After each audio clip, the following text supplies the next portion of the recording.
stakeholders have taken it upon ourselves, as I said earlier, to create this awareness, to create the consciousness and sensitize our people, so that we will be able to make our people active Again. Participants again. Okay, in the state.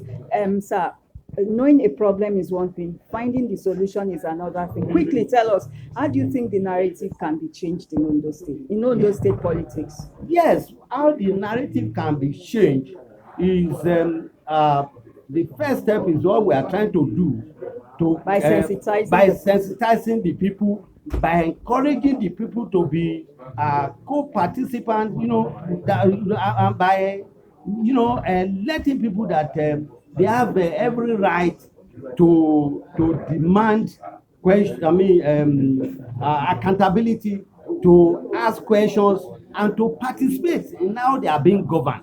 So once people are encouraged to participate and they are participating, they will be encouraged, to be part of the progress, to be part of the success, of the party. So this is the first steps we are taking, and we continue to create this awareness to let our people know why the essence of government and what government needs to do for them.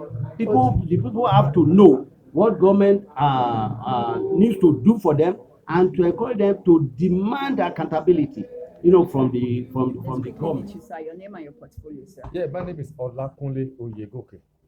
I am the director of media and publicity of this group called the Progressive Stakeholders. Yes, sir. Right now you're having your annual lecture. Yeah, we're having another lecture. Briefly tell the world what this is all about. Yeah, the annual lecture is titled Ondo State and the Dynamics of Party Politics. Yes. And it is a lecture that is aimed at educating the people, sensitizing the general public on the political system or the political situation that is happening currently in Nigeria. Well, yeah. So the essence of the public lecture is to educate the people about the political happenings in Nigeria, and particularly in Ondo State.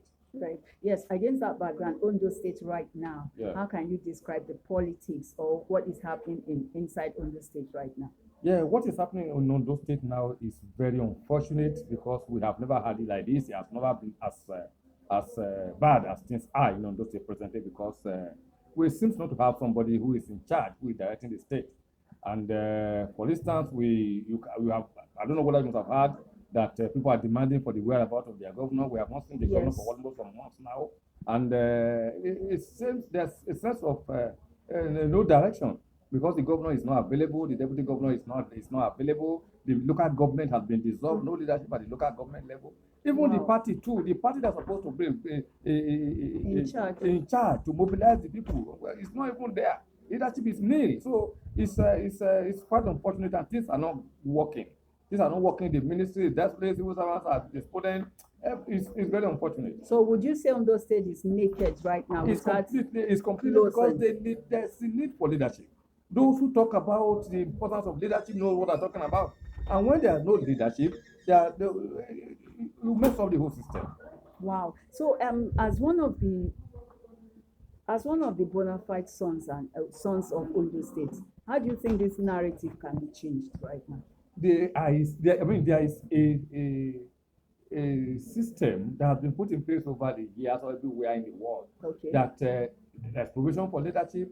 We appreciate it. We know that we are all human. Okay. Anybody could be sick at any point in time. And I think the democracy and governance and governance principle understand the fact that, the Constitution of Nigeria understand the fact that anybody can be sick. So there are processes of replacement. There are processes of other person coming to assist the other person that is fall short of in terms of his health. But when I don't know, but I feel when there's a vacuum, I feel that people must come in to salvage the situation. Unfortunately, people of Ondo State have been so quiet. We have been so docile. This is not our character. This is not our character. Our attitude. We have been so docile. Nobody is talking. The leadership are docile. The followership too are in this area. It has not been like this. People must come out to express their feelings. Ondo State, all of us are stakeholders in Ondo State. For somebody to be a governor, it's by virtue of an opportunity. It's not the right. It's not All of a- us are qualified to be governor. It's All of not us a are qualified to right. be whatever you want to be. So that somebody is there today is just an opportunity. And I Yes. feel that we must allow us to express ourselves. We must allow us to participate, to be involved, either in party administration or in governance. Oh, no, no, see. The current arrangement has been far from the people. People are no longer there. You have taken the party away from the people. You have taken governance away from the people. And people are concerned. They are agitated. But as somebody hearing from outside Ondo State or any part of the world right now will be wondering what is tying the people of Ondo down from speaking out, from taking action, from doing when they have claimed that their governor is sick. So if the governor is sick, who is intimidating the people right now? You question is this: we know that the governor is sick. Like I said, anybody can be sick. Yes. We are, and all of us have joined hands to pray for our governor. He will be here. He will come back ill and hearty in the name of God. Amen. But what we are praying, saying is that things must be done appropriately. If the law says somebody should take charge when you are sick, allow the person to function effectively when you are not there. Somebody will be governor today. You cannot be governor People for of life. Ondo State and the leaders of APC. Let me put it in that way. Number one, my candid message to the leaders of All Progressive Congress is to make sure we take our party back. The party has been enslaved. We have not had a meeting for the past 7 years in any of the local government, on top of the stakeholders. The other state forum is not functioning. We need a functional working system party. Right. So we have to claim the party back from some people. In other words, if it is to dissolve and to put up a caretaker committee before the election, that one is very, very important. If we must get it right and must be the party to produce the next governor of the state, the party has to be dissolved, put the competent hands that are not just being answerable to some people, Okay. but people that know what it takes, that have what it takes to govern the parties. There is difference between party politics and the governance. We have lost it in APC completely. In Ondo State. In Ondo State. APC in Ondo State is not functioning when Wow. it comes to the times of running the affairs of the party. Okay, sir. Lastly, And my candid message to Ondo State people is that let all hands be on the desk. We have to remain resolute and be prayerful. While we are praying for the recuperation of Mr. Governor, we have to be patient and be watchful, because we don't want to witness anything like a crisis that of 1983. Yes. It's still fresh. No matter what, we don't want crisis. We are preaching that everybody should be patient, be praying for the governor, but let the governor do the needful. yes. Constitutionally, let him do the needful while we are praying for his past recuperation. Let him do the needful and let us get out of all this mess. Thank you very much, sir. But lastly, before I let you go, would you say right now Ondo State APC is divided, is in factions right now? Ondo APC is not only divided, it's in the state of Anomy. In the state of Anomy, the reason that the leaders of the party has been neglected, the stakeholders have not been carrying along in anything they are doing. We don't have functional elders, state elder caucus. We don't have leaders caucus, Wow. and the party chairman is not carrying anybody along. In a situation where you want to, that is exactly what is happening now. Even the last election, the House of Assembly members, there was no consultation. They will not consult leaders before they pick a candidate. That's why you see they pick mediocre that is not even that doesn't even know what the law says. Even that they call themselves lawmaker, they don't know what the law says. They don't know the right procedure to follow. So we cannot be doing this thing the same way and expect different results. Different results. We have to change our approach. Embrace Singaporean approach, dealing with competent hands, integrity, competency, credibility. Right. All right. That is what we can do, and that is what APC deserves. The party has to be dissolved. Let's bring the people that are credible to the affairs of the party. From there, we can be able to get the right person that will govern Ondo State come 2024. All right. Thank you very much. Thank you very much for speaking to FOSA TV channel. Welcome. Ondo State with the status and the position with which people look at us. We have been so humble for quite a long time, and the template has not started declining, and it is quite unfortunate. And when you look at is it politically? We are going down. Is it educationally? We are going down. Infrastructurally, we are going down. In even human development, we are going down. And the Bible says, righteousness exalts a nation, but it says sin is its reproach. Wherever any society where truth is not said, then we are doomed. That is exactly what's happening. Well, against that background, quickly tell us how this narrative in Ondo State can be changed right now. The narrative can only be changed when we go back to the status quo ante. The law will say, go back to the status quo. What is the status quo? Go back to the basics. And what are the basics? You have elders there, the people that will tell you what it was. Because as event unfolds, experience becomes self-defense. Yes. A child that finished law school and make first class, and in university make first class, and the next day he goes to even the court to go and defend himself, he will fail because it doesn't have any pupillage. You must have experience, and the people that you are referring to, those are people who have wealth of experience. Yes. But in a situation where we have leaders who do not have leaders, wow, leaders who do not have leaders, people were not mentored. If you are if somebody's mentor, you have mentee. Yes. Nobody is looking at you. You are not looking at anybody. Then that's too bad. Like a failure. It's a failure. Quickly, what? Like building a castle on the head and the collapse is imminent. Against that background, sir, again, what is your take on the absence of the governor right now? Even though he's alive and he's trying to operate from another base in another state or your state, that's Ibadan, your state. What's your take on that? The governor is holding, is ruling us with crass impunity. What I mean by crass impunity is that in a situation like this, you hold us that sense of responsibility to address us. We love you. We pray for you that God Almighty should heal you. Nobody ever prayed that you should be sick. Anybody can be healed. It can happen to anybody. Yes. But it behoves you to address us. You have not addressed us. Or let me submit that the governor does not know himself any longer. And maybe some people are taking advantage of him because they are creating Dolu that I know. Yes. That I know that he will never be circuitous, he will not be indirect. Very, very agile. If he's in charge, active. If he's in charge and active, he will have spoken. I want to believe some people are taking advantage of him. And these people should know that their case is not different from the case of the dog that says, like the case of the parasite that says if the dog should die, let the dog die. They're forgetting that wherever goes the carcass of the dog, there goes the parasite. Let's quickly meet you, sir. Your name and your portfolio first. Okay, I am Dr. Shamble Ayodele. I am the Director of Finance and Administration of the Progressive Stakeholders. Nice meeting you in person. Thank you. Yes, sir. Today, your annual lecture to round off the year for 2023, the year 2023.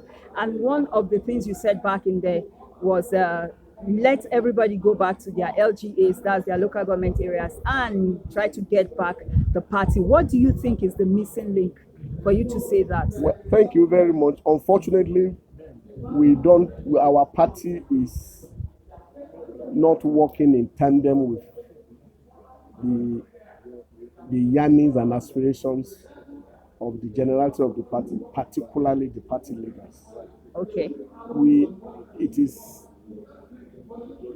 the tenets of party administration that recognize leaders in the various subunits, in the wards, in the local government, in the state constituencies, in the senatorial districts, will meet and decide what will happen in each zone. Right. Right. If we want to elect representatives, leaders of the various wards or units will meet and see the best suitable candidate for such positions. Yes. But now it is not the case. Wow. They just handpick from the center.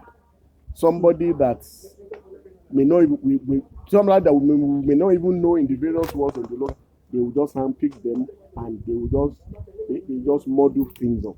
That is not how party administration flows, and that is why we want to change the narrative. That's why we are mobilizing ourselves.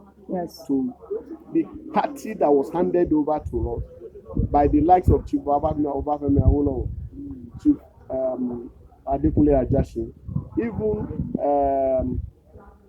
Baba Adebayo Adefarati. Yes. It's not the same party we are running now. people just sit down at the center and dictate who will be your counselor in your various work, whether the person is known to us or is not known. That we want to resist. Okay, moving forward, how do you think the narrative can be changed? Is it by force or by dialoguing? We are not going to go by force, and that's the reason why we have started this series of lectures and mobilization. We have urged our leaders now to go back to the various works, sit down, meet in the various works, and so that when we want to do Congress, it is the leaders that know who to represent them in the various Congress. Nice meeting you, sir. Annual lecture by progressive stakeholders in Ondo State. What is your take on Ondo State politics right now? Well, Ondo State politics is in shambles. And I think that's why the stakeholders have come together to put in place the kind of governance that we witnessed during the Ajachin days to move the state forward. The state is now moving forward, and people are complaining, and we have the brains and the intellectuals in Ondo State that can assist in revamping the economy of this state and also putting the state in the limelight. Today, Ondo State is being relegated because there is no representation at the national level and in fact at all levels. So that's the reason why the progressive stakeholders convened this meeting, this seminar, and I'm happy to be part of it.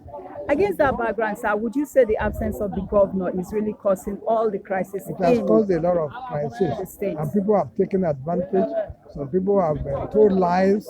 What the governor did not say, they said it.